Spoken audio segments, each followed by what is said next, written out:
It's important to establish great relationships with your child because that communication, that ability of you and they to work together is quintessential to your child's success. The more confidence they have, the more ease they have with which they can communicate and gain support and confidence in their own lives, the more successful and happier they'll be. What are some of the techniques and tools you can use to help your child build better communication with you and overall to have better relationships with your child? Well, the most important thing is to establish a communication line. That is, you need to speak with your child. You need to talk to them and you need to listen to them. Now, how do you do that? Well, you want to set the best environment. So you want to talk to them at times where there are no stresses, there are no pressures. After dinner, at a time when you think it's calm and there isn't a lot of interaction or interference with other types of activities, where they're more likely to be at ease. Ask them how their day was. Listen to what they say and ask questions from their answer. How was your day today? Oh, it was great. You wouldn't believe.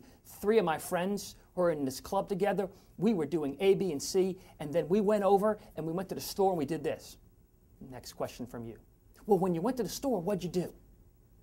Well, when we were at the store, we saw Fred, and Fred was doing this, and Charlie was doing that, and you wouldn't believe how excited they were. Well, what made you guys so excited? Do you see how my follow questions are following from their answer? Very important to establish an immediate dialogue and to have your child understand that you are listening to them. So it's very important. Use those follow techniques, those listening to the questions, listening to the answers, and then formulating questions from their answers. Very important tool and will automatically allow your child to think you are listening to them. Next, it's important what they say and how they say it. So in other words, if they tell you something, you wouldn't believe what a horrible day I had. You need to understand what their definition of horrible is. Tell me a little bit more about that day. Tell me what you thought made it horrible. Or give me the 2 reasons why you thought it was horrible. Now you're making them think about and evaluate and judge the quality of their day. You'll find out that most of the adjectives they use, most of the way in which they dramatize things is directly related either to their family environment or to their peer culture. So you want to find out and disintegrate or dilute any drama that's associated with those kinds of things. So they might tell you, well, it was horrible because I didn't get the extra little work assignment, or as a result, I didn't get to ride in this car, and you realize that that's not such a big deal. You're not going to say to them it's not a big deal, but you realize that they've overemphasized or overdramatized.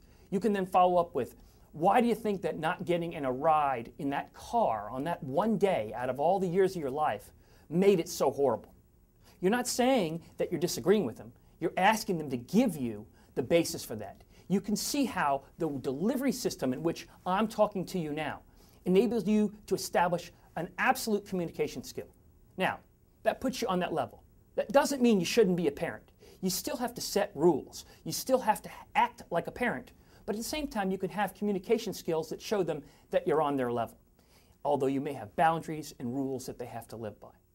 It's also important to understand that your child is looking to you for acceptance. They're looking to you to be important, to feel as though what they say matters. So you can tell them about your day. Let me tell you about what happened with my day today. Or let me ask you your advice on this. And ask them something. It doesn't matter what the question is. What matters is that you give them a chance to participate in your life. What'd you think about that? Think it was good or bad? Doesn't matter what they say. Now, you've asked them to rise to a higher level, to be more valuable, and to help you with a situation, to help you solve a problem. If they're helpful, you say, that's a great suggestion. That's a great idea. That's one of the other techniques that you can help your child. These are a few of the many ways that you can build exceptional relationships with your child and continue them for the rest of your lives.